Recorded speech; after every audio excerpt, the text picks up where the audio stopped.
Welcome. If you want to make a test of your internet connection on the PlayStation 5, and the first you have to go for the right upper corner, enter the settings and then click on the network, and then move on the right side and then go below for the test internet connection, click X and then tap start test. And right now we have to be patient and just wait a little bit.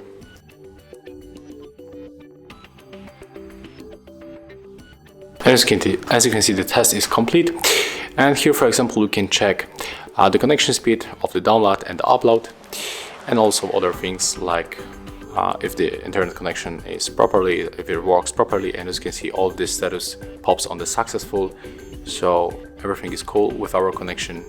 And yeah, that's how it looks. Thank you guys for watching. Leave thumbs ups, comments, and subscribe to our channel.